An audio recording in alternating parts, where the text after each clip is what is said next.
Paper اقرؤ کتابیہ، پڑھ لو میں پاس ہو گیا۔ کیسے پاس ہوا؟ تیاری کرتا رہا، انی ظننت انی ملاق حسابیہ۔ اب اللہ ان کے بیچ میں اپنی بات داخل فرمائے گا، اوپر سے اللہ فرمائیں گے فَهُوَ فِي عِيشَةٍ رَاضِيَةٍ، میرے بندے کو بہت خوبصورت زندگی مبارک ہو۔ کدھر؟ فی جنت عالیہ، وہ اونچی شان جنت میں، اس میں کیا ہے؟ قطوفها دانیہ، جیسے یہ فانوس لٹکا ہوا ہے کہ ایسے پھل تمہارے سروں کے اوپر لٹکے ہوئے ہوں گے۔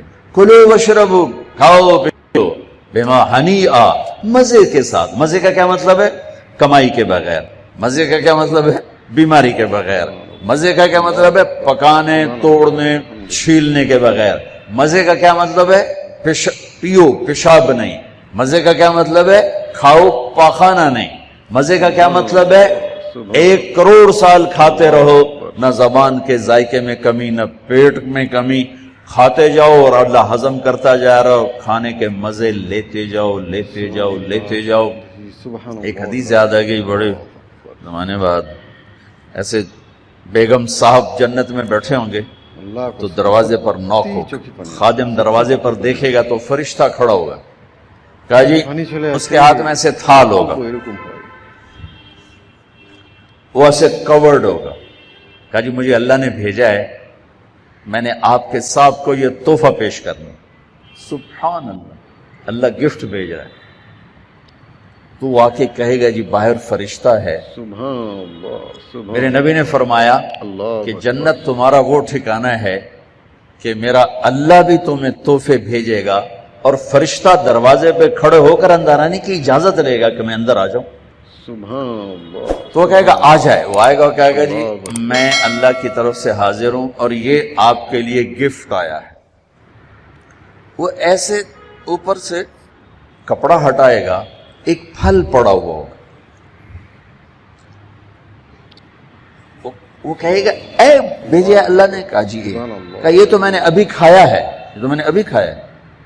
کلما رزقوا منها من ثمرة رزقا قالوا هذا الذي رزقنا من قبل، یہ تو ہم نے ابھی کھایا، بیگنوں نے بھی کھایا، میں نے بھی کھایا۔ فرشتہ کہے گا، اللہ تعالیٰ فرما رہے ہیں تھوڑا چکھ لو، شاید کوئی اور شے ہو۔ تو وہ ایک ٹکڑا نکال کے منہ میں رکھیں گے۔ وہ اللہ نا ان کے مزے کو بڑھانے کے لیے ہم شکل چیز لیکن چیز بالکل اور۔ اب کیا ہوگا؟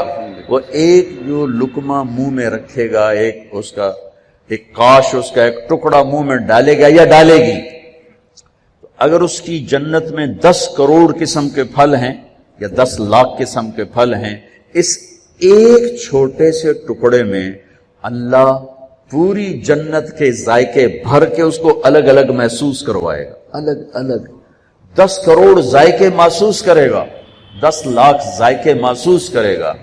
آپ لوگ چاٹ بناتے ہیں، 3-4 پھل ملاتے ہیں تو ایک اور ہی ذائقہ پیدا ہو جاتا ہے۔ میرا اللہ اس ایک لقمے میں ہر پھل کا الگ ذائقہ ڈال کے پھر کہے گا ہاں بھائی او یہ کوئی ہو رہے وہ اتو بھی میرے بندے، وہ تو میں نے ہم شکل تو نے کھایا تھا، یہ تو تیرے رب کا بھیجا ہوا ہے۔ پرندے آئیں گے، پرندے گھیر لیں گے، کہیں گے پرندوں کا قد ہوگا اونٹ کے برابر، اونٹ کے برابر پرندے آ کر بیٹھ جائیں گے، کہا حضور اب مجھے کھائیں، بیگم صاحب اب مجھے کھائیں۔ وہ تو کہے نہیں ایسے نہیں، اب مجھے کھائیں۔ یہ کیوں ہو رہا ہے؟ یہاں تو بھاگنا پڑتا ہے نا، خیر آپ تو برائلر مرغیاں ہو، کون تو پہلے ہی موئیاں پئی ہوندیاں، کدی یہیں پئی ہوندیاں، کدی یہیں پئی ہوندیاں۔ لیکن جب ہمارا دیہاتی کلچر تھا اور بجلیاں نہیں ہوتی تھی، ہمارے مہمان آتے تھے تو وہ مرغیوں کے پیچھے نوکر بھاگ رہے ہوتے تھے، آگے مرغی پیچھے نوکر۔ ہمارے دیرے کا نوکر ہوتا تھا چاچا گامو، میرے سامنے آ گیا، اور پھدے ککڑ پھدے، میاں دے پرانے آ گئے، میاں دے پرانے آ گئے۔ وہ مرغی طاقتور، اس لیے تو آج کے جوانوں میں جان ہی کوئی نہیں، برائلر کھا کھا فنا ہو گئے۔ تو وہ آگے آگے ہوتے تھے، نوکر پیچھے پیچھے ہوتے تھے، کبھی ادھر بھاگے کبھی ادھر بھاگے، پھر وہ ذبح ہوتی تھی، پھر وہ پیش کی جاتی تھی۔ تو یہ سارے پرندے یوں آ کر بیٹھیں گے، حضور آپ مجھے کھائیں۔ نہیں اب مجھے کھائیں. یہ کیوں کہہ رہے ہیں؟ موت کوئی نہیں. جب یہ کھایا جائے گا نا یہ پھر زندہ ہو جائے گا. موت کوئی نہیں. ایک پرندہ بیچ میں کہے گا آپ ان سب کو چھوڑیں اب مجھے کھائیں. وہ کہیں گے کیوں؟ تیری کیا خصوصیت ہے؟ وہ کہے گا میں نے جنت الفردوس کی گھاس کھائی اور سلسبیل چشمے کا پانی پیا ہے. رعیت من الجنت تحت العرش وشربت من ماء سلسبیل. میں نے سلسبیل چشمے کا پانی پیا ہے اور میں نے جنت الفردوس کی گھاس کو کھایا. وہ کہے گا اچھا یار یہ ٹھیک ہے اب پیش کرو. تو اس کے 70,000 پر ہوں گے اس پرندے. وہ اپنے پروں کو ایسے پھیلائے گا. کبھی آپ نے مور کو ناچتے دیکھا؟ اپنے پروں کو جب پھیلاتا ہے کتنا حسین نظر آتا ہے. وہ یوں اپنے پر پھیلائے گا ایسے اور پھر ان کو یوں ذرا سا حرکت دے گا. اتنا کرے گا تو ہر پر میں سے کھانے کی ایک ڈش تیار دونوں کے سامنے پیش کر دی جائے گی. بیگم صاحب میاں صاحب سامنے ڈش. 70,000 ڈشز ایک پرندے سے اللہ نکال کر کھلائے گا. میرا بندہ تجھے دنیا میں حرام کھانے سے روکا تھا نا آج کھا. تم دنیا میں شراب سے روکا تھا نا آج پی. تمہیں دنیا میں جھوٹ سے روکا تھا نا آج اس سچ کی کمائی کھا. تمہیں دنیا میں ہیرا پھیری سے روکا تھا نا آج اس کی کمائی کھا. کہ آج تیرا رب کھلانے والا بھی ہے پلانے والا بھی ہے دینے والا بھی ہے. یہ نہ ختم ہونے کا ہے. تو مانگنے سے تھکے گا نہیں وہ دینے سے تھکے گا نہیں. نہ اللہ کی کوئی انتہا ہے نہ تیری زندگی کی کوئی انتہا ہے. اب جاؤ ہمیشہ کی زندگی گزارو ہمیشہ کے مزے گزارو. بات فرمائیں گے یہ میرے بندے بندی کو خوبصورت زندگی مبارک ہو اور اس کے عالی شان پھل اور اس کی عالی شان زندگی. کلوا واشربوا ہنیئا بما اسلفتم فی الایام الخالیہ. ایک بدو آیا ایسے محفل تھی. کہنے لگا یا رسول اللہ جنت میں گھوڑے ہوں گے؟ آپ نے کہا ہوں گے لیکن ہوا میں اڑیں گے زمین پر نہیں چلیں گے ہوا میں اڑیں سب زمرد. دوسرا بولا یا رسول اللہ اونٹ بھی ہوں گے؟ تو گھوڑے تو اٹھ ہی آئیں. جو آج کا دور ہوتا تو کوئی پوچھتا کہ جہاز بھی ہوں گے لینڈ کروزر بھی ہوگی. آپ نے کہا اونٹ بھی ہوں گے ہوا میں اڑیں گے. ایک بولا یا رسول اللہ کھجور ہوگی؟ کھجور ہوگی؟ آپ نے کہا ہاں ہوگی لیکن کھجور کا دانہ 12 ہاتھ لمبا ہوگا. 12 ہاتھ. اب تمہیں خیال آئے گا کہ ساڑھا تک قد 5 فٹ تے 12 ہاتھ کا مطلب ہے 25 فٹ کا دانہ. تسی چاونا کیویں تے کھاونا کیویں؟ تو اللہ نے اما حوا اور بابا آدم کو 130 فٹ پہ بنایا تھا. وہ 130 فٹ پر اللہ واپس لوٹا دے گا. سبحان اللہ. ایک بدو بولا یا رسول اللہ جنت میں صحرا ہے؟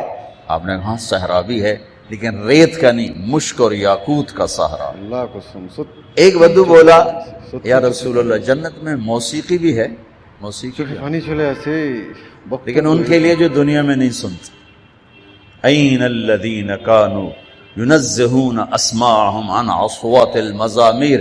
اعلان ہوگا وہ کہاں ہیں جنہوں نے اپنے کانوں کو شیطانی آوازوں سے بچایا اور شیطانی نغموں سے بچایا. یہ قید لگائی جائے گی. ہم نے کہا ہاں ہے. جنت میں ایک درخت ہے اس کا نام ہے فیض. وہ کیا فیض دے گا؟ اس کے نیچے جنت کی لڑکیاں اللہ کھڑی کرے. وہ درخت کو ایک ہوا ہے اس کا نام ہے مثیرہ. وہ اس کو ایسے حرکت دے گی. اس کے پتے اور ٹہنیاں آپس میں ٹکرائیں گے. اللہ اکبر. اس ٹکر سے اس درخت سے دھنیں نکلیں گی. دھنیں. ایک اور حدیث اس کے ساتھ جوڑ رہا ہوں. یہاں نہیں ایک اور حدیث کے ساتھ جو میں پہلے حدیث بیان کر رہا ہوں یہ اس کا حصہ نہیں اس سے پہلی کا حصہ ہے. دنیا میں جتنے سر بنائے گئے اور جتنی دھنیں تیار کی گئیں ہر دھن ہر سر اس درخت سے اللہ تعالیٰ اپنے بندوں کو سنائے گا. سنو. اس کا ساتھ جنت کی لڑکیوں کو کہے گا گاؤ. پھر وہ مل کر ان کا سر ہوگا اور درخت کی لے اور دھن ہوگی. یہ سر ساز. ایک حدیث اس کے ساتھ اور جوڑ رہا ہوں کہ یہ جنت کی لڑکیوں کا گانا اور درخت کا میوزک مل کر یہ 70 برس کا پہلا نغمہ اللہ اپنے بندوں کو سنائے گا، پہلا گیت، 70 سال سنتے رہو مزے لیتے رہو، سنتے رہو مزے لیتے رہو۔ کہا یا رسول اللہ، اب میں پھر اس حدیث کی طرف آتا ہوں، میں نے ذرا اس کو پھیلا دیا۔ جنت میں موسیقی ہے ایک درخت پانا میں جس کا نام ہے فیض، اس سے اللہ تعالیٰ ہر دھن تیار کر کے سنائے گا۔ اور جنت کی لڑکیوں کو، اور جنت کی لڑکی کا گلا اور سر ہے، اس سمندر میں کو ڈالے تو 7 سمندر میٹھے ہو جاتے ہیں، تو اس کی آواز کیسی ہوگی، اس کا گلا کیسا ہوگا؟ سبحان اللہ بحمدہ سبحان اللہ۔ اب کون بتائے اور میں کیسے بتاؤں؟ یہ کہو سلام کرو، والملائکۃ یدخلون علیہم من کل باب، چاروں طرف سے فرشتے آئیں گے، سلام علیکم سلام علیکم۔ اب یہ ہے اصل گاڈ آف آنر، وہ فرشتے آ کر کہیں گے سلام علیکم سلام علیکم سلام علیکم۔ یہ کہیں گے یار تسی سانو سلام کیوں کیتی جاندے ہو، تسی فرشتے اسی بندے۔ وہ کہیں گے بما صبرتم بما صبرتم۔ وہ جو آپ لوگوں نے دنیا میں صبر کی زندگی گزاری تھی، آج اس کے صلے میں اللہ ہمیں کہہ رہا ہے ہم آپ کو سلام۔ চোখে পানি চলে আসে, فرشتے غائب ہو جائے، عجیب گل بن، فرشتے سلام کر، علی ہو گیا اور فرشتے سلام کر، حبیب ہو گیا، فرشتے سلام کریں، بھی لے۔ اچھا لگا تو ویڈیو کو تھوڑا لائک کر دیجئے، ان بڑے بڑے مالداروں نے دیکھ رہے ہیں تو سبسکرائب کر اپنے دیجئے، چوکیدار کھڑے کیے ہوتے ہیں جو ان کو آتے جاتے سلوٹ کرتے فالو ہیں۔ کر لیجئے۔ میں ان سے کئی دفعہ کہہ چکا ہوں یہ فرعونیت ہے، اس سے السلام توبہ علیکم۔ کرو۔ ان سے سلوٹ نہیں کرتے، یہ اپنی تنخواہ کو سلوٹ کرتے ہیں۔ چوکیدار بھی رکھو، نوکر بھی رکھو، یہ کام نہ کرواؤ، یہ تکبر ہے، یہ فرعونیت ہے۔ جو وردی پہنانی ہے پہناؤ، لیکن یہ نہ کرواؤ۔ یوٹیوب میں دیکھ رہے ہیں تو سبسکرائب کر انسانیت کی دیجئے، توہین دیکھ رہے ہیں ہے۔ تو گھنٹا دبا دیجئے۔